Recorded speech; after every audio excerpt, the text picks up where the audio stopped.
right, so tonight we're dealing with leveraging your skills for personal, professional, and economic success. Now, when we talk about skills, we talk about a lot of different things that persons can do, to whether earn income, whether for their own personal development, or whether it is something that you're doing to earn extra income, a little extra money on the daily. All right, so I'm on to the second slide now and looking at recapping. So the last time we talked about maintaining wholeness throughout the pandemic, and we looked more specifically on spiritual wholeness, mental wholeness, social wholeness. So tonight now we'll be focusing on something that can be easily a feature of each of these. So it can easily be a feature of spiritual wholeness, mental wholeness, and social wholeness. And so tonight's topic is entitled Leveraging Your Skills for Personal, Professional, and Economic Success. So just a little definition here, leverage is simply to use something to a maximum advantage. So when you're using something, you're using your hands or you're using some type of gifting that you have been given towards a maximum advantage, then that is simply referring to you leveraging that towards a desired end. So let's quickly get into it. So we'll talk about now, we're having an icebreaker now, and we'll talk about skills. So everybody has one or more skills. So let's start off with that. I will get into that a little later on to look at the different type of skills that persons have, and of course, how they can be used towards personal, professional, even spiritual, and also even social development and other kinds of development. So what skills have you always wanted to learn? And this is a very interactive session tonight. And so I'll ask persons to participate. So I'll need at least one response from someone on the platform for the different questions. So the first question that we have here is, what is one skill that you have always wanted to learn? When you think about yourself, what is one skill, whether it is playing the guitar, whether it is playing another musical instrument, whether it is cooking, what is one skill that you have always wanted to learn? Anybody can chime in.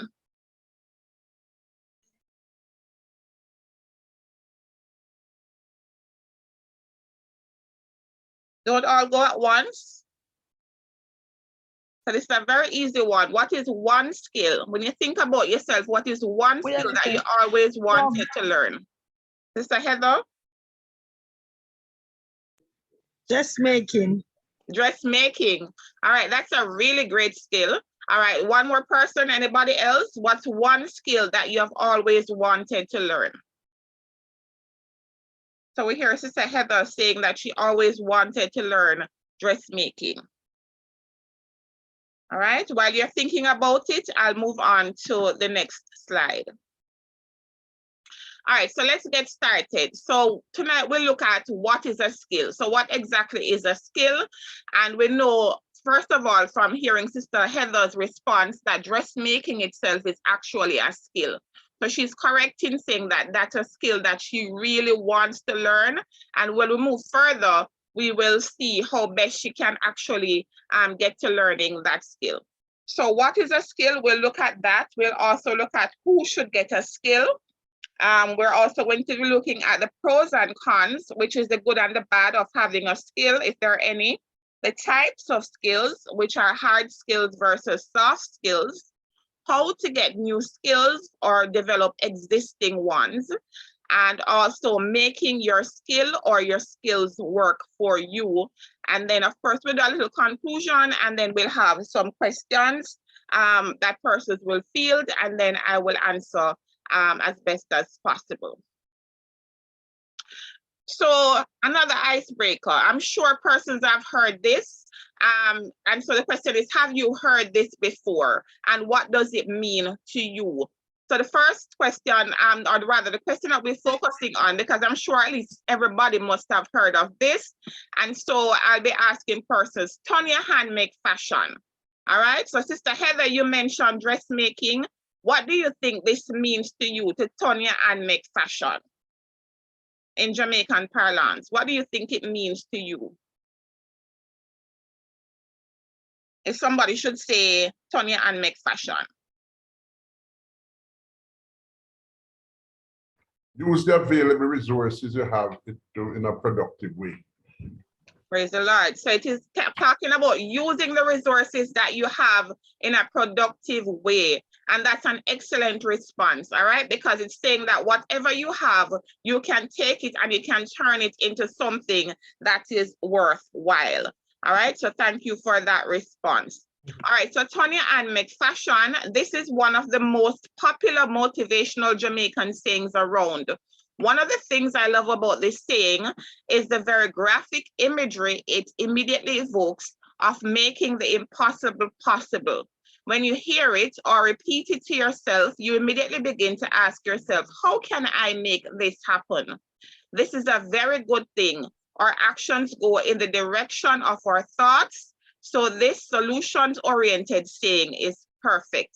All right, so when somebody is saying, turn your hand make fashion, they're pretty much saying, use what you have and do the best that you can do with the little or the much that you have, whichever one it is. All right, and so this person who wrote this quote said that one thing that they loved about it is that it gives you some kind of image, you know, of making something possible out of something that seems impossible. And of course, the source is there from which it was retrieved. So Tonya and make fashion in continuing, and to me, so this is my response. No, the above statement is indicative of using one's skills towards achieving a positive outcome. It also makes it seem as if all other plausible options for survival, etc., have been exhausted, and thus the remaining logical solution is to get creative in thought and action. Right? So where the mind goes, the man follows. All right. So when you are pretty much turning your hand make fashion, you are saying that, okay, I have this amount of resources. And so I will start to think, what can I do with the resources that I have? And then eventually, as you start to think about the things that you want to do with the resources that you have, then of course, action comes into play, and you start to act out, or you start to do that which you think you can do with the limited resources. And of course, we're going to show you different things that you can actually do. All right, so let's talk about it. What do you consider to be a skill? All right, so can anyone tell what exactly do you consider to be a skill? So Sister Heather mentioned dressmaking earlier. All right, but dressmaking is just one type of skill. Can someone tell me what exactly it doesn't have to be perfect. It doesn't have to be pretty, but what exactly do you think or consider to be a skill? What do you consider to be a skill? A skill is when you combine practical and theoretical knowledge to achieve a particular objective. Okay, so you combine the knowledge that you have and you put into practice that which you have learned theoretically, and then that becomes a skill. Yeah. All right, fair enough. All right, that's a very good answer. Anybody else? Sister Sophia? Thank you, Bishop, for that response. Sister Sophia, I noticed your mic was open. My skill, what I like was to self-employ. Like I would take like $100 and turn it in a 2,000. That was my skill. I love to sell. Okay, so selling is another skill. Okay, all right, so that's another good answer. Anybody else? One more person. Remember, it don't have to be pretty. All right, it don't have to be perfect, but it's just your interpretation. So there's no wrong answer. It's really, what do you consider to be a skill? All right, so we have two very good answers so far. All right, person still thinking. All right, so we'll continue in the interest of time. All right, so let's talk about it some more. Who should get a skill? And then it says here that everyone should get a skill. And guess what? you have at least one skill. All right, so you might think that you don't have any skills at all. You have at least one skill. And I'm glad that Sister Hutchinson just mentioned that she always wanted to be self-employed. And so her skill in her mind was to be an entrepreneur, right? So she is selling her wares at the school gate or wherever the case may be, but that's her skill. It is her peddling, you know, to persons who are passing by so that they can purchase a snack item or something from her. So that's the skill that she has, all right? So everybody has at least one skill. All right. So defining skill now. So we talked about skill and we got two great responses about what skills are. And according to the Merriam-Webster Online Dictionary, a skill is the ability that comes from training and practice. So as our bishop mentioned earlier, you know, it is theoretically putting into practice what you have learned theoretically, all right? So he pretty much preempted this response. So a skill is the ability that comes from training and practice. So you get your training, this is a theoretical aspect of it, and then you put into practice that which you have been taught. And I'm seeing here in the comments, embracing anything you like to generate an income. Thank you, Sister Christine. That's another great response. So it's embracing, right? Accepting anything that you like, and we'll go further into that. So she's also preempting another aspect of the lesson, and that's really good because it shows that persons are thinking. All right, so she says embracing anything you like to generate an income, and she's talking about the financial aspect of using your skill towards financial development. All right, so what's one thing that you believe you're skilled at? And we had a response to that already from Sister Hutchinson, and she mentioned that she's skilled at selling items. All right, so that is her particular skill. So she will be effective as an entrepreneur. All right, so the pros and cons of having a skill. All right, so looking now at the good and possible bad, if there are any, of having a skill. So the cons now of having a skill are that there are really no cons. There are really no bad to having a skill, or rather there is no bad to having a skill. All right, so I have none here, zilch or nada, as persons would say. Right, so there's really no bad that I can possibly think of to having a skill. All right, and like I said before, everybody has at least one skill. All right, you have at least one skill, and you can use that to your benefit. All right, so I will pause right now because I'm understanding that persons are still seeing the first slide. All right, so the pros and cons of having a skill. All right, so there is really no cons that I can think of to having a skill. All right, but in terms of the pros now, in terms of the benefits of having a skill, I will list 5, and then of course persons can discuss. We can discuss as a group whether there are others that persons can think of. All right, so number 1 is that it makes, and these are in no particular order, all right? So even though they're labeled Roman numeral 1, 2, 3, 4, 5, it doesn't necessarily mean that number 1 is better than number 2 and so forth. These are just labeling, all right? So number 1 is that it makes you independent, and it's also an income generating source. Number 2 is that it boosts your confidence. It makes you marketable. It opens doors. It keeps you relevant. It can keep you motivated. It aids in brain development. All right, so let's tackle these individually. So it makes you independent. So having a skill can actually make you earn income. All right, it can actually be used or leveraged to make you earn extra income or as an additional income source. All right, it also boosts your confidence. If you can make, let's say you can make lovely dresses, you know, as Sister Heather wants to be a dressmaker, always wanted to be a dressmaker. If you can make lovely dresses or lovely outfits for that matter, your confidence is boosted when somebody looks at your designs and say, wow, that dress is really nice. Who made it? And they can say, oh, Sister Heather made this one for me. Or if you're even just a designer, you don't even have to can make it yourself.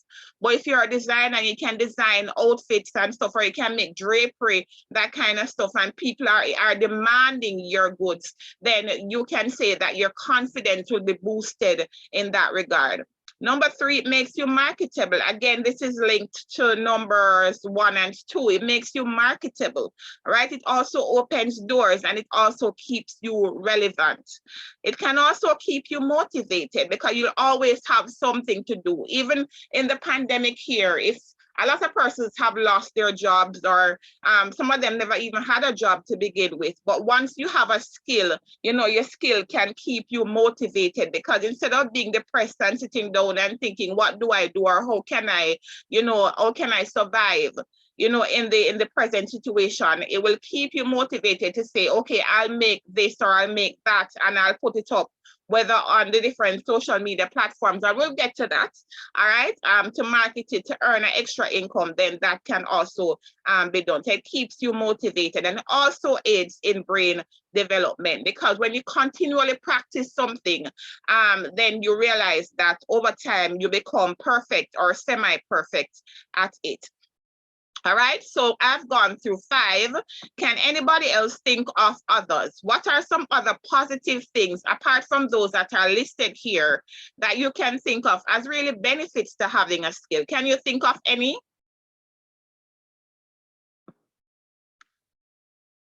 And again, it doesn't have to be perfect. It doesn't have to be well put together, but it's something that you have thought of. So can you think of any other positives to having a skill?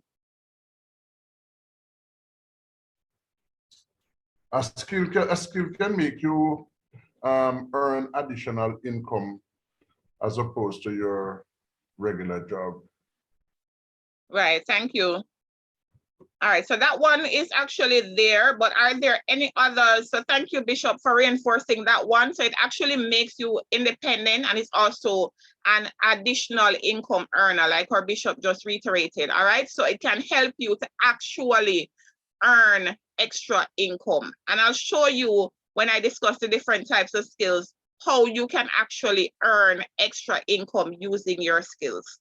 All right, so thank you very much for that. Any others?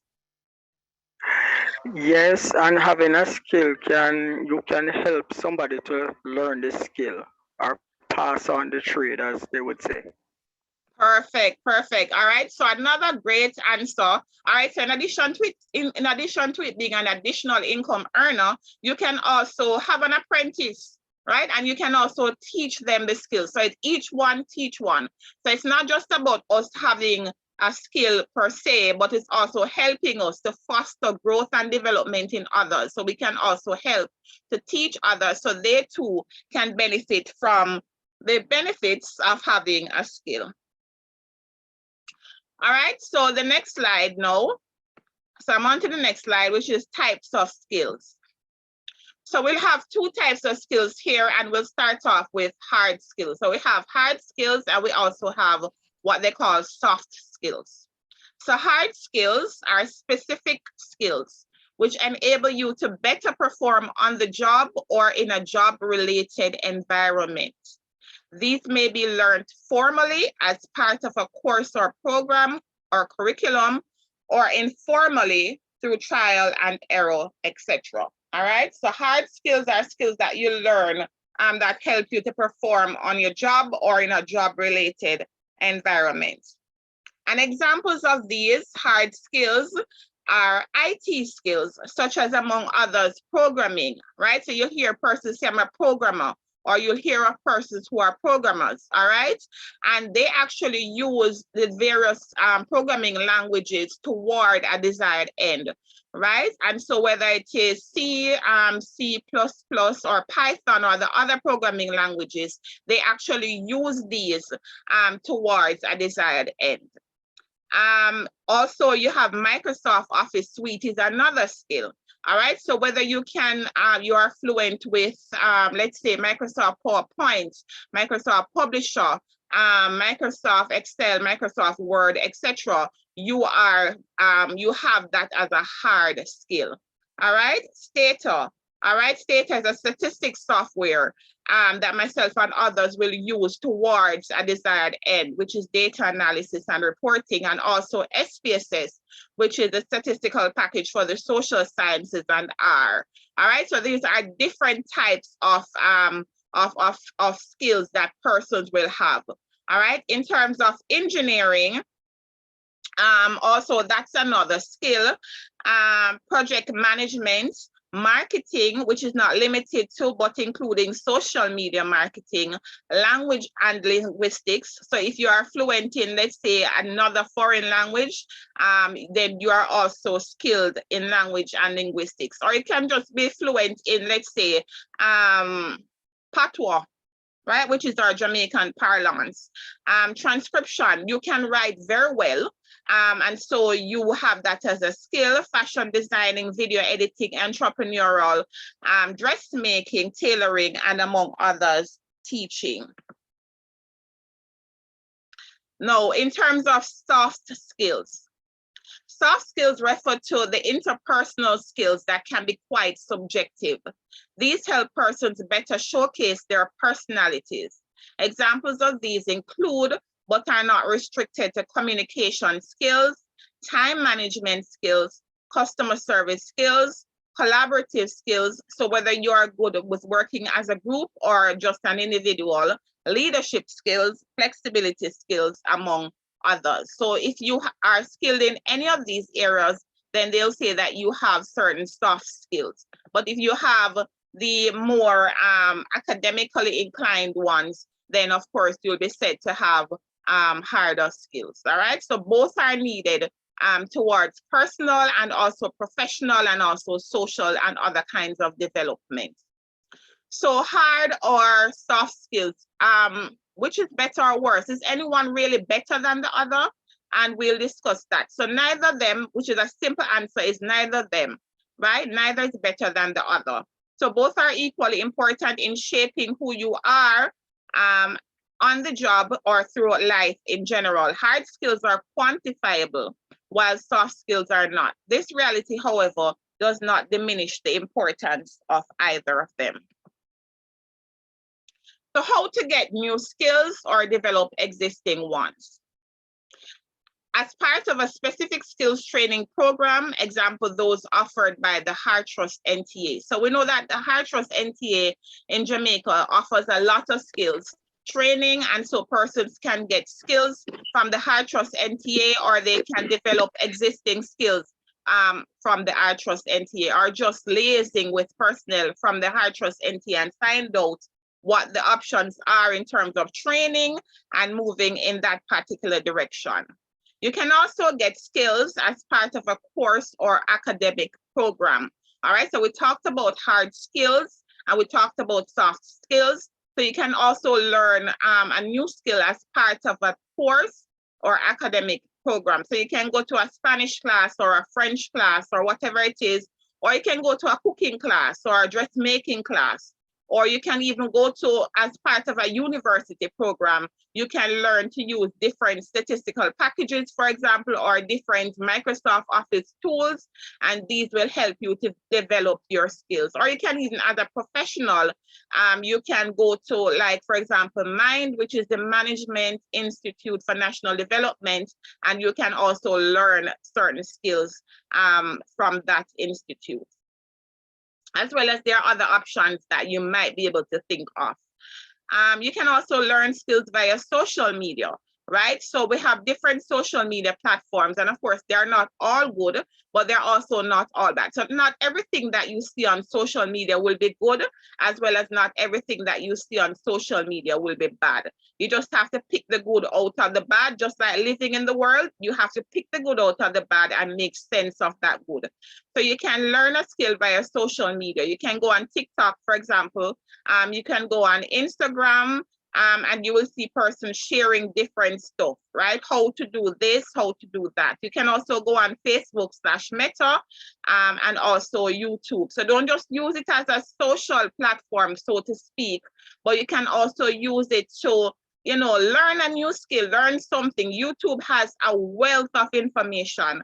Facebook also has a wealth of information. Persons will share from time to time information, how to do this in Microsoft Excel, for example, how to do that and you learn different shortcuts and stuff like that. How to cook, how to do, make an outfit, something like that. Everything at all you can possibly think of, you can learn through social media. You can also learn a skill through a friend, a church member, or a colleague. I remember years ago, we had when we had the women's auxiliary, when it was very active. I remember Sister Wright when she was there and Sister Annette. And they used to have their regular meetings on a Wednesday night and would go there as young people, our general church members, because really women auxiliary, and we'd go there and we'd learn how to bake, for example. I remember we were taught how to make muffins and stuff. They brought the microwave and they taught us how to make muffins. They also did a lot of other stuff, you know, helped us to do crocheting and also embroidery. So we learned a lot of these stuff through the women's auxiliary. I'm sure the men would have learned other stuff as well through the men auxiliary. All right, so you can learn a skill through a friend, a church member, or a colleague. All right, and I also learned a lot of other stuff, even from my mom. You know, I learned a lot of baking and cooking and just general stuff like that, you know, from her as a family member. You can also learn, as it says, through a family member, and then through trial and error, right? Through trial and error. Right, I started learning to comb my hair, for example, and I'm sure a lot of other persons have done that as well through trial and error. All right, so now I hardly go to the hairdresser unless it's really something that I don't have the time, for example, to do my hair myself, or I just want to treat myself or something. Then I'll go to the hairdresser and get it done. But other than that, I mostly just do my hair myself. All right, because number one, it's more economical, and also it's also less time consuming. Because when you would sit down in a hairdresser salon for, let's say, 4 hours, I can do my hair at different points in time while still getting other stuff done. All right, and I'm sure others are of the same mindset. So you can learn stuff through trial and error. All right, so there are others that I'm sure that persons can think of, but in the interest of time, we'll continue. All right, so moving on to the next slide, and I hope that persons are still seeing the slide shifting. All right, so making your skills work for you. All right, so one way in which you can make your skills work for you is just to start a business. So if you make fruit juices, for example, you can do the relevant research and start. So of course, you have to make sure that your juices are in line with the Bureau standards and all these persons, but you have to do the necessary research to see what do I put in this juice to make sure that persons are not going to be sick, and also that it aligns with the requirements of the Bureau standards and all the other governing bodies that will necessarily dictate what should or should not be there. All right, so if you make fruit juices, for example, do your research and start. If you can comb your hair well, start by finding interested persons and just do it. All right, so I had start here both places, but yeah, I'll correct it. So it says that if you're into social media, don't just use it to, you know, as a social platform. Yes, of course, you want to keep in touch with people, and persons use social media for different things. So sometimes persons use social media to see what other persons are doing in their lives, right? So don't just use it as that, but actually start working on bringing life rather to your dreams. And as Nike says, just do it, all right? As it relates to social media and really in general, ensure that your brand is something that will stand the test of time, something that your future generation will be proud of. So don't just post to social media because, oh, it's trending.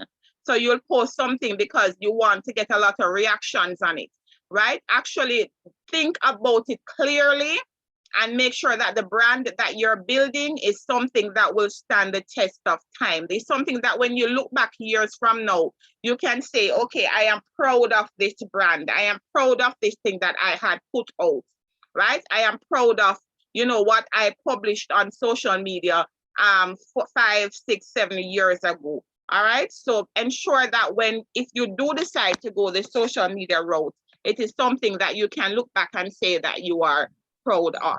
All right, making your skills work for you. So if you're an avid writer, research companies that are willing to pay for transcription services and start building your clientele.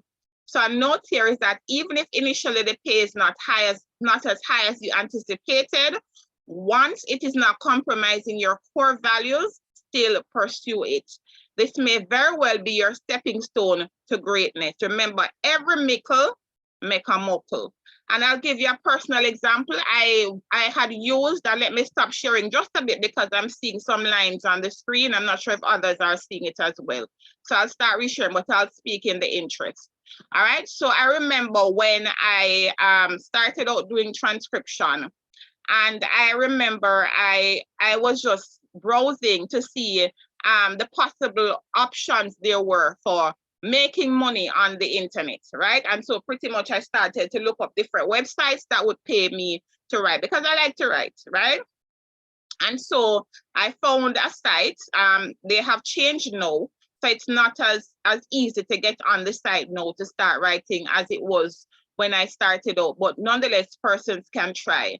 And so the name of the site is iWriter. So it's the letter I and then WRITER. And what they did was they posted some jobs, writing jobs. So companies wanted persons to write articles for them, or they wanted to write advertisements and stuff like that. And so they would post them on the site, and of course they have the accompanying price that they're willing to pay for persons to make extra money on them, right? And so the prices were sometimes as little as $1 something. But you know what I did? I still wrote, all right? I still wrote, and I got a good amount out of it, right? And then I even advertised it to somebody, and they weren't able to do as well.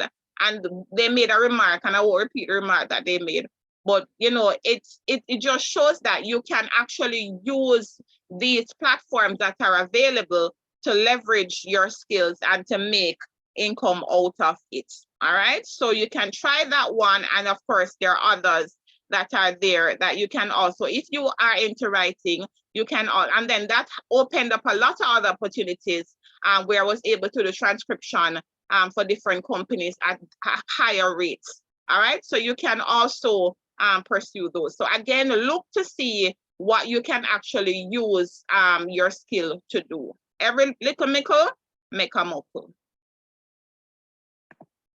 All right, so I've switched now to the other slide, which says making, and it's a continuation of the one just now. So it says, if you're skilled as a public speaker or feel you have vlogging skills, find your niche. So find something that you are good at.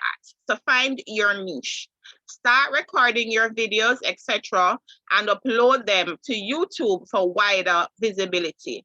There are many who make viable incomes from the platform. You may research the requirements if interested, and you may also get lucrative brand or collaborative deals from this and other platforms. So you'll know that the church, for example, has a YouTube channel, and this channel, I will not be monetizing. So no money will be made by me from this YouTube channel. All right, so just putting that out there. All right, but the YouTube channel is a good way of making extra income. So if you have a YouTube channel, you can use that. Once you have over a certain amount of subscribers, then you're able to use it to make extra income. I think it's over, I think it's somewhere over 1,000 or something like that. That's minimum that you have to have. And once you have, I think it's over 1,000 or 10,000 or something like that. But once you have that amount on YouTube, amount of persons following you, subscribe to you, actively responding to your stuff, then you can start to monetize your channel and start to make funds off of it. All right, so some persons can use YouTube as like just to post videos on it, which is what we're doing with the church thing, just posting videos for the sake of informing persons about the services and stuff. And then there are other people now who can actually use YouTube to actually make good money on it. And I'm sure that you have seen a lot of YouTubers who have been able to make lucrative monies off of YouTube. So it says that if you're skilled as a public speaker, so if you can speak very well, right? Or if you don't mind vlogging, which is walking around with a camera on the daily and just talking about your life, but also if you're doing this, ensure that your safety is paramount. Not everybody who follows you really has your best interest at heart or subscribes to you, so you have to ensure your own safety. But the first thing that you need to do if you decide to go the route of YouTube is just sit down and do up a plan. What is my niche? What area am I good at? Am I good at doing hair? Am I good at, let's say, dressmaking? Can I really make a good dress and teach other people how to do it? Am I good at crocheting or embroidery? Am I good at baking or cooking? Cooking videos and baking videos are very popular on YouTube. So if that can be your niche, you'll probably do very well on YouTube. Also, fashion videos are really good on YouTube. Just simply showing your outfits of the day, talking about that, or also doing your hair, that's also lucrative on YouTube. Also vlogging, just people just talking about their daily lives. And also another popular area I found is just learning. You know, the educational videos are also very good because you learn something new every day, and so persons are easily attracted to that. So once you find your niche, then you start to niche down. All right. So let's say your niche is, let's say cooking. All right, cooking. That's a very good niche. All right, so you can have cooking as your niche, and then every day now you come and you show, okay, how do I make a plantain tart? Or how do I make curry chicken, Jamaican curry chicken and fried and rice, white rice or fried rice or whatever kind of rice. How to boil an egg. You'll be surprised, you understand? And so once you start focusing on your niche, or you can go into the beauty, using beauty as your niche. And then you can niche down to say, okay, I'm going to look at makeup. All right, as a niche down. You look at makeup, or you can also use beauty and you can focus on hair. All right, to say, okay, I'm going to focus on combing hair. And so every day you show persons how you comb your hair, how you style your hair, your wash day routine, that kind of thing. How I install a protective style, how I care for a protective style, that kind of thing. All right. And so these are things that you can do as part of just kind of setting your channel apart. All right, so don't be all over the place. All right, and stay away from pranks as well. If you choose to do YouTube, stay away from pranks because these can really detract from your channel. Of course, some persons are into pranks, but you have to remember your brand has to be something that you can look back on and be proud of it. All right, so find your niche and stick to your niche. All right. And then also, once you find your niche now, then you can start putting pen to paper. Okay, how often am I going to post? What exactly am I going to post? Am I going to post let's say a vlog, a daily vlog today or tomorrow? Or am I going to do a cooking video? Or am I going to show people how, depending on your niche again, how to do a crochet, or how to embroider something on a top, or to make a top really unique, a regular white top, for example. How can I add embroidery to it to make it stand out from the masses? So these are stuff that you can actually do. And again, like I said, there are many people who make viable incomes from the platform. So it is something that you can actually look into, all right? Because it is really, really informative. And of course, brands can give you stuff, they can offer you items. And again, it's up to you whether or not you'll take these items. Remember that you live in Jamaica. And if you feel that when you get the items, customs going to charge your life out of you to clear the item, especially if you're not getting any financial benefits, apart from the little gifts that they're giving you, then sometimes it might be best to say, okay, unless of course you're just doing it for fun. Right? But brands will offer you stuff. They'll offer you a lot of things. And again, like I said, once it doesn't compromise your core values, then you can also look into that. So brands will give you items to public to promote for them. And then of course, some of them will also pay you in addition to that. And then of course, once you have a good following, you can also use your platform to promote other channels, channels with lesser audience. and then those persons can also pay you. So you can earn good money out of it, all right?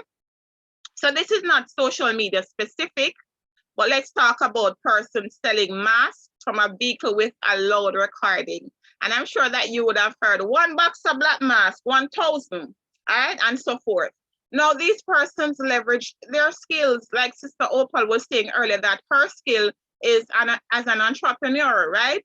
And she might not think, she might just think it's a regular, a simple little skill, but it's a bigger, top-notch skill. She's an entrepreneur, all right? And so you hear these people in their vehicles and they use the pandemic to their benefit, and so they pack up their cars with masks because it's COVID time and they know that the demand is there, and general economics will tell you that when the demand is high, then of course you sell at a particular price, all right? Relative, demand is high relative to supply, of course.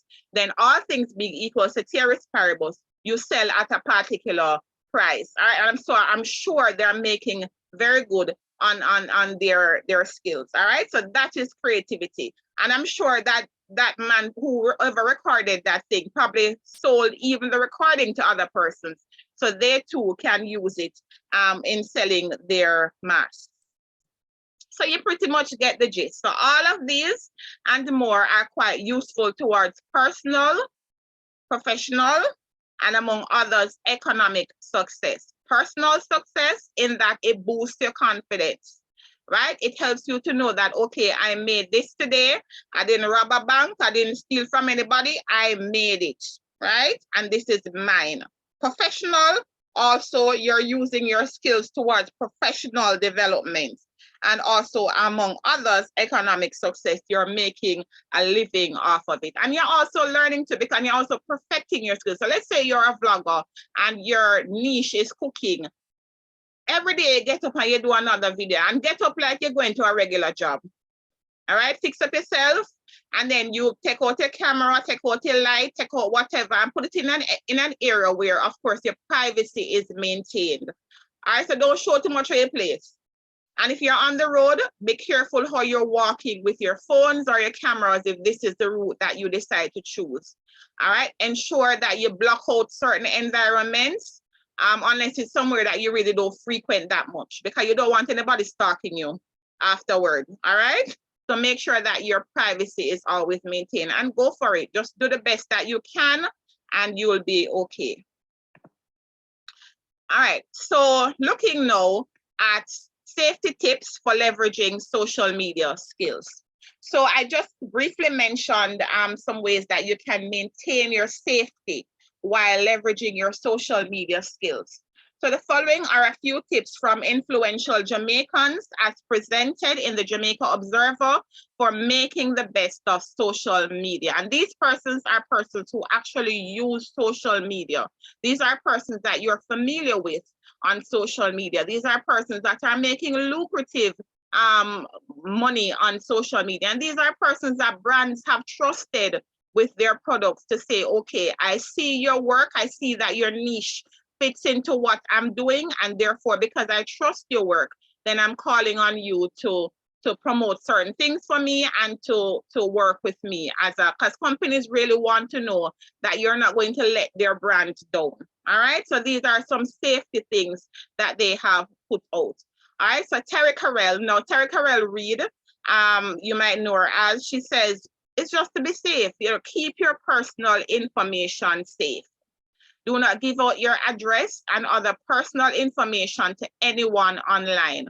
So don't go online and think, okay, is my Facebook friend or is my Instagram follower, and so I can tell them where I live in specific details, or I can go and meet them at the mall, or I can go and meet them for this, or I can meet them for that, right? If you do not know the person outside of social media, it's advised that you do not meet up with anyone, no matter how nice they seem on social media, right? So keep your personal information safe. Do not give out your address and other personal information to anyone online. Do not meet up with someone you only know online. So if it's a school friend that you know from a long time and both of you have social media let's say YouTube channels, of course you can meet up as a friend from long time. And sometimes you even have to be careful in even these settings. But at least your trust level is a little higher. But when it's just someone that you meet, you really don't know if you're being catfished. And you can think that you're meeting let's say you're a 17-year-old, you're meeting a 17-year-old Facebook friend when you're really meeting let's say a 81-year-old creepy person, right? So you really don't know. So unless you know the person outside, or you know somebody who knows the person and they can vouch for the person, really and truly keep your safety as paramount. All right. Accepting. So think carefully before accepting and clicking on links. They may contain viruses that can harm your computer or steal your personal information. So sometimes persons will send you a link, or you see a link attached to something. Be careful how you click on the links. And I think Evangelist McTavish spoke about this in his presentation some time ago, about being careful, you know, just about clicking on links, because they can lead to viruses attacking your computers and also stealing your personal information. And of course, you live in Jamaica, so there's one tip here. If you, let's say, if you're a social media person and let's say brands have reached out to you, it is best to sign up with one of the companies that do shipping, right? You have Mailpack, you have so many others of them out there. Sign up with one of them, get an address, and have them send it to that address, as opposed to sending it to your personal house. All right, for example. All right, so reliable. Make sure your source of information is trustworthy. Confirm before you share, like, and engage. Remember, you have a brand to protect. All right, so you cannot just share everything willy-nilly. All right, so be careful how you share on social media. So make sure that the information that you are putting out there is actually correct information, is actually trustworthy information, and confirm that information with reputable sites, and then you can share it if you feel the need to share it. All right. Also tell an adult if someone makes you feel uncomfortable. Now, China K Pop Girl, she also has a hairline. She has a lot of products that are out. So she is also a social media personality. She also is the winner of the Social Host. And she said, be authentic, you know, be genuine about what you're putting out. Also post your brand or service. You may never know how far you can reach. Social media is limitless, which can generate many sales for your business. Julie Mango. A lot of persons might know of Julie Mango, Juliet Bodley. She's a mental health activist. She's also someone who worked with the Jamaica Defense Force. She's also a past cadet. I think she's currently involved in cadet activities every now and then. And she's also an engineer. And she is pretty much saying that you should understand your audience. So she's somebody who puts out funny videos. So she's a comedian, right? And so she left her job recently, she mentioned, to pursue social media full time. And her advice is to understand your audience. So if your audience is let's say your niche is hair care, right? Be careful how you put too much pranks on your page. It might turn them off. Or you might be able to get away with cooking, even though it's a hair care thing, but understand your audience and see, and of course, do regular polls to see what it is that they want to see you put out. All right. When you get corporate deals for ads, always try to add value. Remember, you are a personal brand and people come to your platform for different reasons.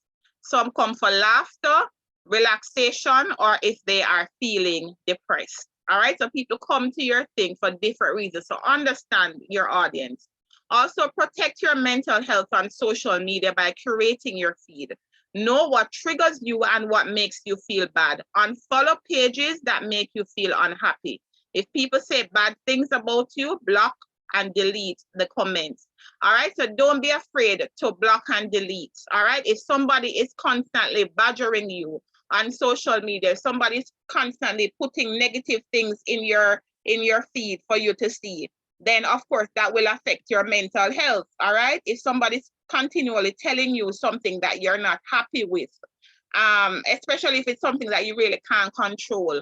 Like, for example, if they will say, oh, you're ugly, or your nose big, or what else, I don't know, anything that's negative then, right?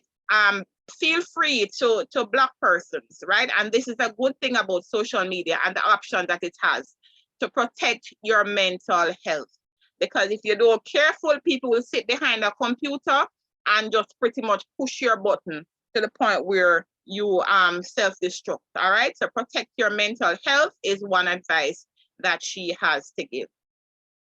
Now, Danielle Mullings, she is the University of the West Indies Guild president, and her advice is to be mindful of your digital footprint. You never know who is watching you online. Ensure you're okay with what follows you in the future. So persons, when they go on your Facebook page or your Instagram page or whatever, they should know enough about you, but they should know everything about you. All right, so don't post every living thing about yourself. So if you go to the bathroom right now, you post it that you went to the bathroom. Or if you eat a patty, you put that you eat a patty. I mean, every now and then that might be okay, especially if you're food centered, right? But be careful what you post. Also, don't post a lot of naked pictures. Don't post any naked pictures for that matter, right? Because you never know who is watching you online. All right, so be careful what your digital footprint is and ensure that you are okay with what follows you into the future. Because you might post something now, and then as you post it, somebody screenshot it, right? And you might delete it later on and think, okay, it's gone. But somebody already screenshot it and it's all over the place, right? So you have to be okay with what follows you in the future. And then later on, you want a job, and then an employer will tell you, no, I can't employ you because X, Y, Z. It's just like I heard recently about a young lady who applied for a job in the States. And I think she was on the verge of getting the job. But when the person called her phone, they heard a particular voicemail that she had on her phone. And the person just left a message and said, I called you to tell you whatever, but you're no longer getting the job and don't call us, pretty much, right? It was a very raunchy voicemail that she had. And they just tell her that she's not getting the job because of the voicemail, right? So you have to be, and that's her personal phone. So you have to be okay with what follows you in the future, all right? And don't post any pictures that you will not be okay with later on, all right? Also set boundaries to communicate with others in this space. All right, again, remember I said, which Julie Mango had shared, that you can block persons. So if somebody is continuously contravening your values, then you can block them. If they continue to come on your page, for example, and all they can do is post bad word, or they can whatever, block them. They're a Christian, right? Or stuff like that. Or if they post sexually explicit stuff on your thing, you can block them and delete it, right? You don't have to sit down to set boundaries to communicate with others in this space. Know what you're willing to compromise on without shifting your values. So if it's something that you're not willing to compromise on, then you should bypass it. But if you're willing to compromise it, if it's neither here nor there, then of course, that's just you. So know what you're willing to compromise on without shifting your values, all right? So be careful what you're willing to compromise on. Also ensure that you do your research before sharing certain content. There are people looking up to you and see you as their primary source of information, and you have taken on this responsibility as an influencer. All right, so let's say, for example, you eat some stew peas 10 o'clock in the night, and then you wash up and you brush your teeth and whatever, and you go to your bed and you sleep or you dream. And your dream say a cow flying over the moon. And you get up in the morning and you put on social media, a cow will fly over the moon today at, let's say, 10 o'clock or 12 o'clock. Because you're an influencer, because an influencer don't mean you have a big platform. Influencer just mean that you have at least one other person who look up to you for information. right? So because you put that the cow jump over the moon or the cow going jump over the moon, then this person who look up to you go and tell other persons, you don't know what such and such say, the cow will jump over the moon, right? And they go ahead and they say, no man, I'm confident in this person because this person is a prophet or a prophetess or whatever. This is an influencer I follow on social media. This person don't tell no lie. You know what that happened? That sends that all the way around. Until they know it, it has a ricochet effect. Everybody say, the cow going jump over the moon. All right, so you have to be careful. Do your research before, not because it comes from somebody who you think is learned or that kind of thing, but do your research before sharing certain content. It might diminish you when persons see you sharing stuff and it's not true. Especially when they do their fact checking and they realize no, don't go to no cow, no jump over no moon, then they start to look at you differently. All right, so there are people looking up to you and see you as their primary source of information. And because you have taken on this responsibility as an influencer, you owe it to yourself and also to them to make sure that you check everything before you share. All right, and so in concluding, all right, so skills, whether hard or soft, are vital to our personal, professional, and among others, our economic success. We should use them as best as possible and reap real rewards. All right, so when using your skills, make sure that it is something that you, let's say if you want to be an entrepreneur like Sister Opal, make sure that you have your business plan. Don't just go into something because you see other people doing it. All right, put your plan together and say, okay, I'm going to start a business today. I'm going to sell, let's say snacks. So I'm going to sell, and you put the type of snacks that you want to sell. You put the cost of the snack, how much each snack is going to cost, how much each cheese sticks going to cost, how much each whatever per pack. And then you work out the unit cost based on that. So let's say you buy a bag of banana chips for, let's say, $100, right? And you have 10 banana chips come in the bag that you paid $100 for. You can simply working out that by using one figure as the numerator and one as the denominator, and just find out how much each of them cost individually, right? So let's say each of them cost $10 individually based on what you worked out. Then you say, okay, each banana chip will cost me $10 per se, right?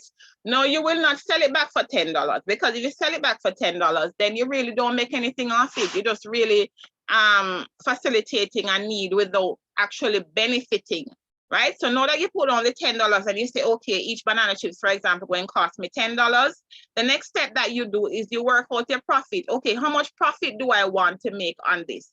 And if it is something that you have to drive to people and give them, you work out your gas money too, right? So you might end up selling a banana chips for, let's say, $20, because of course you work out your gas, you work out the amount that it's going to cost, and so forth. So at the end of the day, each person benefits. All right, so just to recap, there are different types of skills that you can have. You have hard skills, which are like your IT skills, your Microsoft Office skills, your statistical skills, etc. Different kinds of skills, professional skills. And then you have your soft skills, which are like your customer service skills. Your flexibility, how flexible are you? If an employee is not at work today, can I put this person in the position to do the job, or will they say, I can't do it, right? How flexible are you in the work environment? How relatable are you? Can you work with a group, or can you just work by yourself? All right, so those things are different type of skills that you might have. You can also have social media skills. And in today's climate, especially the pandemic and everything, social media is something that is really a great skill to have. Social media skills are in high demand. Programming skills are in high demand, and just general IT skills are in high demand, right? So if you can have, and also entrepreneurial skills, you know, persons will tell you that they sell a mask or a set of masks. You can also design your own mask. Use COVID to your own benefit. A lot of persons have benefited from COVID. So don't just see it as a bad thing, but see it as something that you can leverage, you know, to make good money off of. All right, so these are things that you can do. Again, if you decide to go the social media route, try to find out what your niche is, what it is that you want to focus on. Is it beauty? Is it hospitality? Is it something that's related to education? What exactly is your skill? What exactly is your niche? What do you want to focus on? And if you can possibly niche as far down as possible, all right, so that you can build confidence in your audience. So again, like I said, if your niche is beauty, then personal care, then you can niche down to, let's say, hair care, or you can niche down to skincare, or you can niche down to something that's really specific, all right, that you're focusing on. You can also do, if you're a mechanic, you can also learn to use your skills as a mechanic, an auto mechanic, to fix vehicles. You can also use your skill as a taxi driver, a driver, for example, and you can do taxi services. You can sign up with even Uber. I think Uber is here in Jamaica now. You can sign up with Uber or any other taxi companies and use your skills, all right, towards a better good. So at the end of the day, everybody has at least one skill, and you can use that skill towards your personal, professional, social, economic, spiritual, and other kinds of development. All right, so thank you. I think I have said a lot. So it's now time for any questions that persons might have. You can field them at this time. Thanks again for listening, and I hope that you learned at least one thing in this session. So time now for any questions that may arise.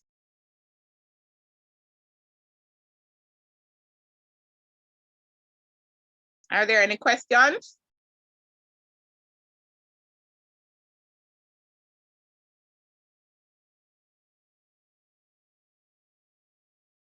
All right, so while you're thinking about the questions, all right, so I'll ask Sister Heather.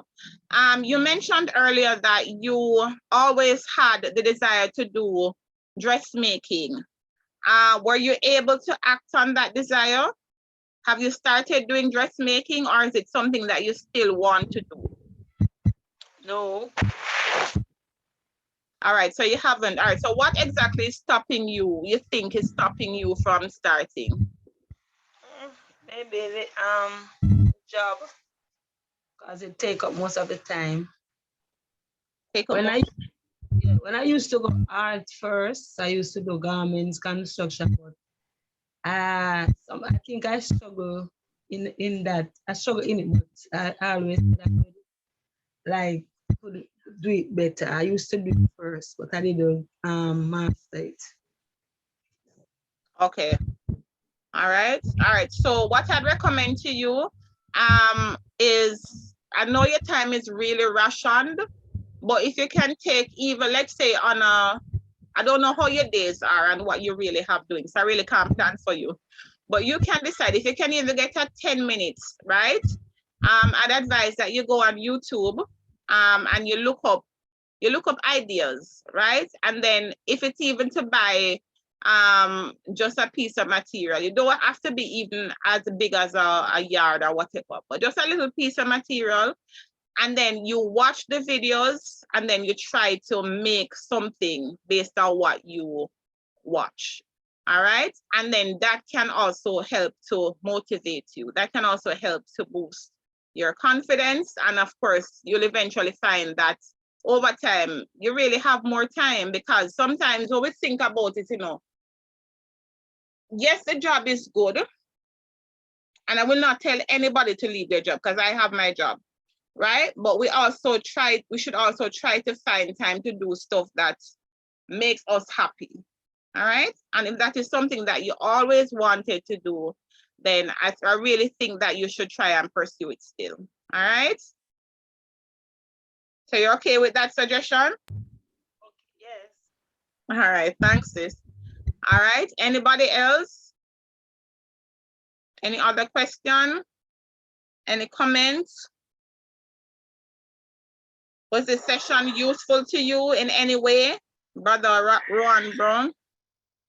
Yes, it was. For me now, I have a lot of skill. You know, my skill is designing and dressmaking Right, are one of them. right, I start doing my thing. Even right now, I go to work and I'm always making something. Even though I get discouragement still, but I still continue to make. But my thing is, I pack up my stuff in a bag. I went to different stores and I didn't get a good response from none of the store owners. So I mean, it's just pure discouragement. Pure they their things come from Curacao and Panama and the States and whatever. They don't want no local made stuff.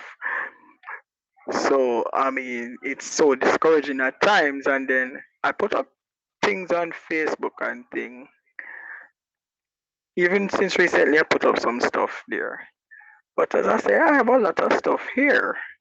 But no market. The tourist industry is now reopening again. So what I think I need is a link to one of those places to get it more fluent going. So I don't know if you have any access to any of those people that could get a link for me. Could I come in? Could I come in here, please? sure. And then I'll take it after.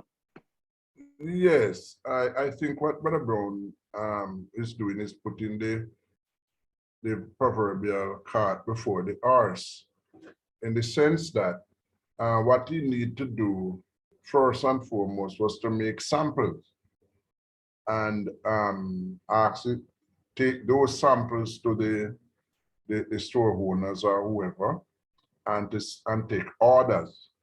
Now, if you don't get orders, then you don't make. Otherwise, what you're going to find, you spend a lot of money in capital outlay, and at the end of the day, there is no sale for you. So you end up losing. So I think what you should do is, don't buy any more thing and make a lot of things, because demand, sometimes your taste is not the popular taste, and sometimes the demand is not there. And when you have a lot of supply and no demand, if they even buy it, they're going to buy it for little or nothing. So I think that the way to go is to use samples, and then you take orders. So if somebody said you show a sample, they want 6 of that, then you make the 6 and you carry to them and sell it. All right? That's my little advice. All right, thank you, Bishop. And that's a very excellent advice. So I will build on that now. Coming to you, Brother Brown. All right, so Bishop just mentioned that you should take samples. And pretty much that is a really excellent advice. And you know why? Because a lot of the people that you see, and I was going to recommend that you do certain things, all right? So remember when I said earlier that once you decide on your niche, then the next thing that you should do is pretty much find out who you're targeting. All right. So for example, if your niche is beauty and you're looking at, let's say, hair care, generally your target audience will be females, right? And of course, you'll have a few men in there somewhere who want healthy hair or longer hair or that kind of thing. But your general audience will be females. All right. And of course, like I said, you'll have some males in there. So what you want to do now, you'll also, if your niche is beauty and you focused on hair care, you'll want to know, is it that the persons are interested in natural hair care? Or is it that the persons are interested in processed hair? Or is it that they want to wear wigs or extensions, that kind of thing? All right, and then you curate your stuff based on that. So if your audience mainly wants natural hair care, then of course you will target your mind to say, okay, I need to look at wash day routines, I need to look at moisture routines, I need to look at stuff that will help persons to care for their natural hair. All right, if it is that they want weaves and extensions, then you know that of course I need to focus more on weaves and extensions. No, a lot of the businesses, I'm just using that as an example, a lot of the businesses that are there, especially the ones on social media, clothing, hair care, that kind of thing, whether it's wigs, handbags, that kind of thing. What they do is they have their vendors, they have their persons in, let's say, China or somewhere else that will supply to them at a cost that is acceptable to them, right? So they don't just go ahead and buy stuff for their audience without finding out what it is that their audience will want, right? So like our bishop just mentioned, they go out and they'll find a picture, let's say on a particular website, and they'll post it to their page and they'll say, okay, this handbag is for sale, and they'll put a price beside it, or sometimes they don't even put a price beside it and they tell you to check your DMs or whatever for the price. But either way, they put out the bag or they put out the outfit or they put out whatever it is and they post it on their page. When they post it on their page now, they will look to see how many persons respond. If you just have one person asking what's the price for this, then chances are you will not get a lot of sales on it. But if you have 50 persons or 1 million persons or whatever the case may be, flocking that item to say, what is the price for that? Then they'll purchase it, number one, and they'll price it accordingly, right? So first of all, they'll take orders. Sometimes they'll tell persons pay a deposit. The person might pay a percentage down to secure the item, and then when it comes, then they'll pay the other. Because sometimes persons will tell you, I want this bag. And then when you ship in the bag, they don't bother want it. So to secure the orders, they make them pay the percentage, and then they will pay the balance when the item is delivered to them. So like our bishop said to you, of course, you already did it. So I'll give you what you should do and what you can do with the excess stock that you currently have. The first thing to do is to know that when persons are buying stuff, they want quality. For the most part, persons want quality, right? They want stuff that look good. They want stuff that can stand the test of time. And Jamaican people, for example, very proud, right? No matter how financially starved they are, whatever, if this is something that looks expensive, a Louis Vuitton or whatever, or something that looks like it will stand out, they will go the extra mile and buy it. So what I would advise you to do is to work on branding. I don't know if you already have done that, so I'm probably preempting this, but I'll advise that you work on branding. All right, if you know a lot of the stuff that people buy, right, it has a particular brand attached to it. There are lots of brands out there which are not very high end, but you know why they sell? Because of the branding. Starbucks, for example, it's probably not one of the best coffee houses, but they have a brand and they work that brand, right? Also, there's a clothing company called Shein. A lot of persons buy from Shein and they complain about the quality of the stuff that they get. Thankfully, I have not gotten any bad products from them, but a lot of people complain, but you know what, the brand is there. And because of the brand, a lot of people continue to buy from them. So they're low end pretty much for the most part. But when you get the stuff, the brand, because of the brand that is attached to it, Nike is another brand. And because of the brand, Apple is probably not one of the best manufacturers of phones or whatever. An iPhone is probably not the best phone that is out there. But a lot of people would buy an iPhone because the brand that is attached to it. So if you decide now what your brand is, let's say your brand is Rowan's, Rowan with an apostrophe S, or Rowan's Design House or something, right? Use simple tools that you already have. You don't have to pay $1 million to do this now, right? You can sew, and I'm sure you can probably embroider as well. And I get into your sister Alicia, see your question. You can probably embroider as well.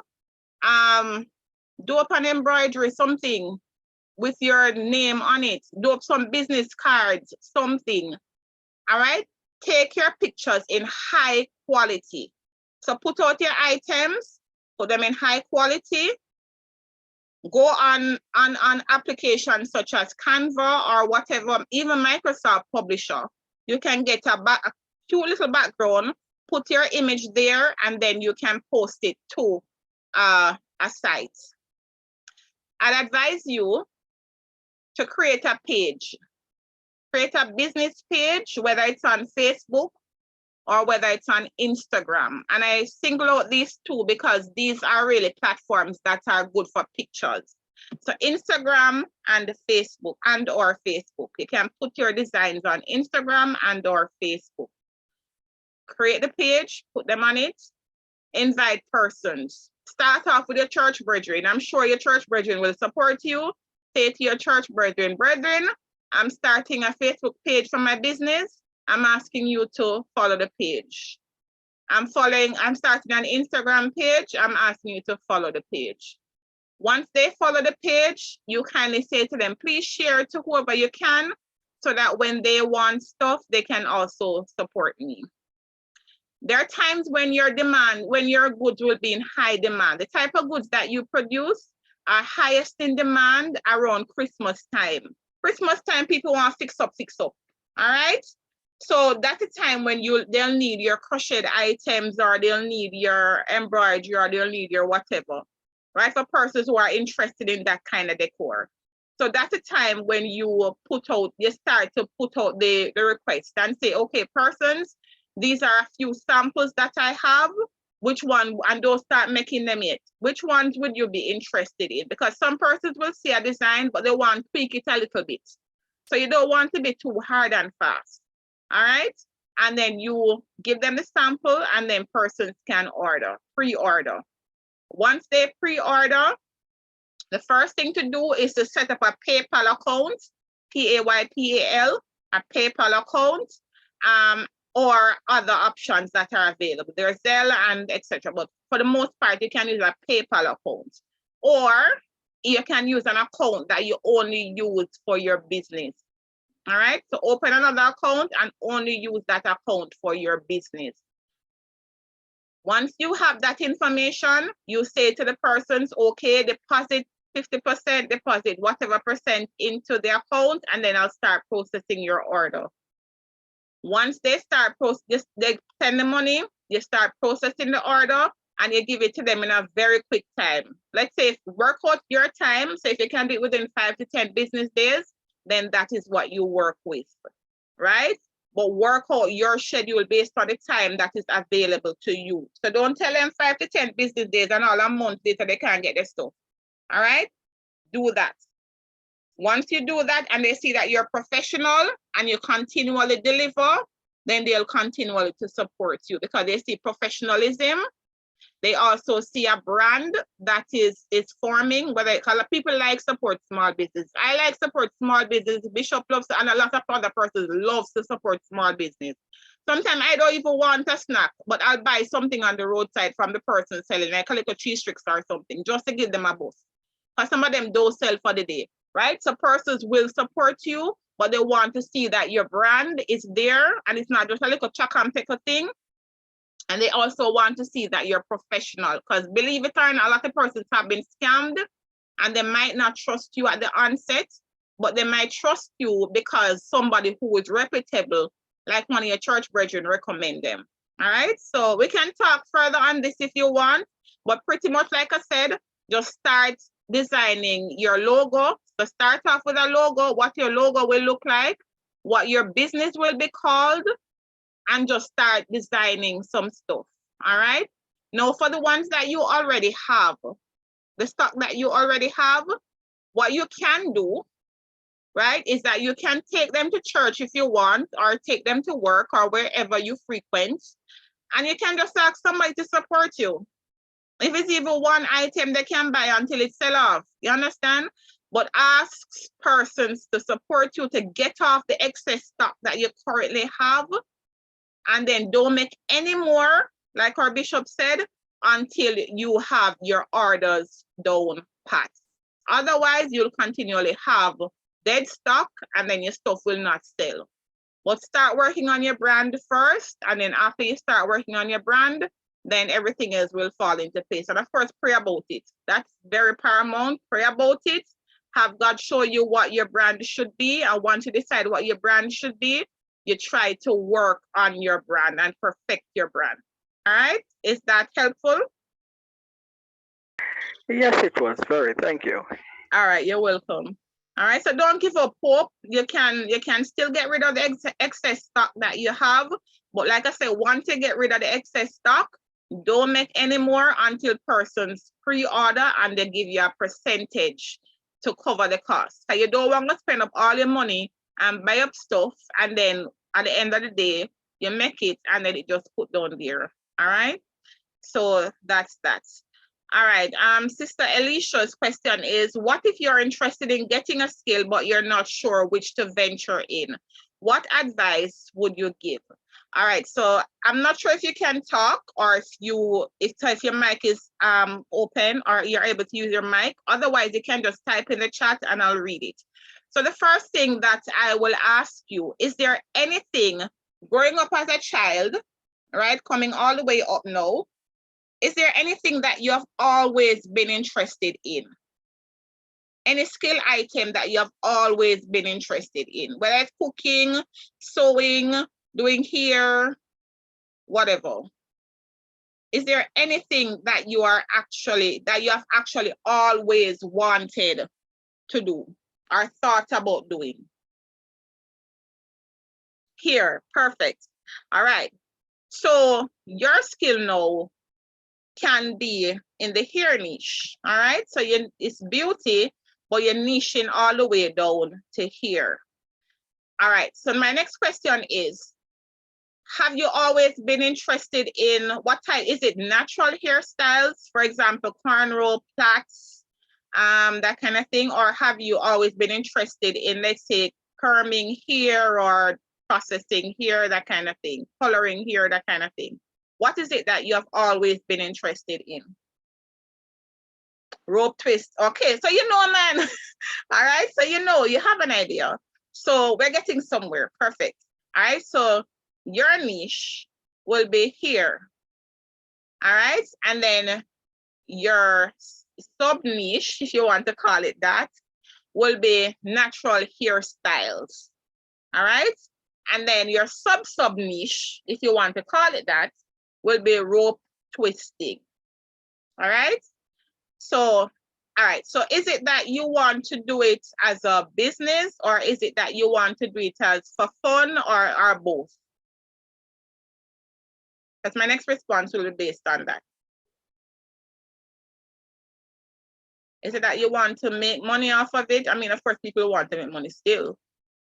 That's probably a rhetorical question, but is your desire mainly to make money off of it, or is it just for fun, the fun of doing it? I'm not sure. You're not sure. Okay, that's good. That's good too. All right, so let's stay on the thing and talk a little bit more. All right, so you're not really sure if you want to make money, and you're not sure if you want to do it for fun. All right, so let's start off for fun. All right, and then we'll see where it goes from there. Because sometimes what you do for fun actually ends up being something that you can actually make money off. All right. Next thing. Are you social media inclined or not? As in, do you spend a lot of time on social media, or do you just go like a five minutes and then come off back? What's your activity level like? Yeah, mostly like a 5 minutes and off back. All right, so that's good. All right, so you're not really social media oriented. All right, so all right, last question now on this. Do you currently know how to rope twist? Yes, I do. And I have like 2 persons who really love when I rope their hair. Okay, perfectly. All right, so we have here, so brethren, we have a sister here who can do hairstyles. All right, so if it is that she wants to start her business, please support her. And I mean support in terms of finances as well as, so don't just go and ask her to do your hair and don't pay her. All right, so that is just a free promo. We also have Brother Brown who does his little crochet items, so you can also support his business. But back on track. All right, so what I would advise is that you, number one, you can continually do persons hair. All right, you can continually do persons hair at your own leisure. So whenever you're free to do persons hair, you can also continue to do that. Also, when you do person's hair, if you can take pictures of it like they do at the salons, you can take pictures of it, all right? You can also not take the person's face in the picture if they don't want their face to be there, right? Because some persons don't really want their face to be in the picture, all right? So take pictures of the hairstyle and have it there. You might not necessarily post it. So let's say you don't really want to make funds off of it, but you can just have it, right? You can also, if you feel like posting it, you can post the pictures and make sure, like I said to Brother Brown, that they're in very good quality. So take good quality. The lighting is perfect. Everything is perfect when you're taking, there's a good background, that kind of thing when you're taking the photos. Every now and then you can look at it and you can say, I did this, I'm proud of this. This is all me, right? And you never know, one day you might just be able to, and like somebody just said also in the chat, anonymous, the person said she can print business cards and hand them out to persons with natural hair. Just strike a conversation with them and introduce yourself as a hairstylist. Exactly. All right, exactly. And if you can build your brand that way. So you can call it Alicia's hair or Alicia's natural hair or something, whatever you desire to call it. You can make your business cards, like the person just reiterated, make your business card, and you don't have to spend a lot of money to make business card either. Everybody should have a computer. Everybody should at least have a Microsoft Office tool software installed on their computer. You can go into Microsoft Publisher and you can look up business cards. I haven't used Publisher in a while, but you can also use another application on your phone. You can download it to your phone. It's called Canva, C-A-N-V. Oh yes, the person just said it as well. C-A-N-V-A. I use Canva a lot. You can also use Canva and you can make your posters on Canva. You can make your banners on Canva. You can make your flyers. They can make, if you decide to go the YouTube route, you can make a YouTube banner on Canva. You can make an Instagram design on Canva, something, right? You can also make your logo. So first of all, you know that your niche is here, natural hair to be specific. You create your business name or just the name that you want to call your brand, not really business, because sometimes you're not really interested in business per se. The name that you want to call your brand, you have that there, and it should be something that is catchy. So that's why I said like Alicia's natural hair or Alicia's hair or something like that, right? Something that persons can catch. Don't just call it Alicia's in the hills on top of the mountain, that kind of thing, right? And persons they can't catch on to, but call it something that persons can catch on to, right? And then that's your brand. You said that you're also interested in plumbing and construction. You can have multiple sources of income. If that is what you're looking at, you can have multiple hobbies. So if it's plumbing and construction, you can always start another brand, right? You can call it Alicia's Plumbing Service, or you can twin with your husband and call it Alicia and what Alicia and Company, or something, you understand, something that's really catchy. And like it was said before, and I'll read again, a very excellent suggestion, print your business cards and hand them out to persons, right? And especially persons with natural hair, but not only persons with natural hair, because a lot of persons will want to transition. They might have cream hair today and they want to transition to natural hair. So not just persons, but everybody. You see, basically, if it's even a man, give him a card, because he probably have a sister or auntie or a mother or somebody, or maybe he himself, for some reason or another, will want to care for his hair. All right, so that is something to think about. And then it's also recommended that she has her Instagram page and post each hairstyle that she does. It can be used as a portfolio for potential customers. Excellent. And like I said, brands can reach out to you also. They will DM you and they'll offer you stuff, free stuff, just to promote, right? And if it doesn't contravene your personal values, then tell them yes. And if also, you have to bear in mind, if it's an overseas brand, you will have to contemplate paying customs to clear the item. One way to get by customs though is to have, if somebody approaches you with a product to promote, for example, as an Instagram influencer, you can just indicate to them that, okay, I'm in Jamaica and my country will charge me a lot for customs fees. So I'm asking you, since I'm not really paying for the item, and you're not lying here because you're really not paying for the item, you're just promoting the item and they will pay you in some cases. Some cases they just give you the thing alone. Other cases they'll give you the thing and then pay you as well. All right, so you have to decide which one you want. And then if that is the case, have them send it to you and indicate that it's a gift, right? So have them send you the receipt for the item, but also indicate that you did not pay any money for that item. So if the item, you know, in Jamaica, if you're shipping stuff from abroad, you have a maximum of $50, 50 US dollars, or they'll start charging you customs fee, right? So some persons will purchase like in different batches. So you purchase up to 50 and then you purchase another 50, or if you are going abroad, you can buy more stuff at high end value, right? But just to have the brand send stuff to you, let them know that you are getting it as a gift, and they can indicate that it's a gift, right? So you're not really paying for it, because if customs see that you paid for it, they will charge you an arm and a leg. All right, so that's one way that you can, but also remember to have them send you the receipt, but just indicate that it is a gift. And once you get that receipt, you should have already signed up with a shipping company. You send that detail to your shipping company that you're expecting a gift. It's a brand collaboration.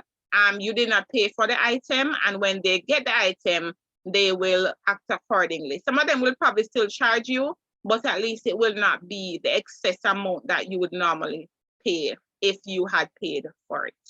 All right. Hopefully that was useful. Anonymous, I hope you had shown your name. You gave some really excellent points, but nonetheless, thank you for joining us. All right. All right, thanks, Sister Alicia. I can accommodate at least one more question in the interest of time. Just one more question in the interest of time. All right, if there are no more questions, you can feel free to ask them at another time. But bearing in mind the time, oh, Brother Junior. Oh, welcome, Brother Junior. All right, and thank you very much for the suggestions that you have made. All right, so persons can think about these. Again, remember, create your brand and make sure that your brand is something that you can be proud of, and it is something that can stand the test of time. All right, over to you at this time, Bishop.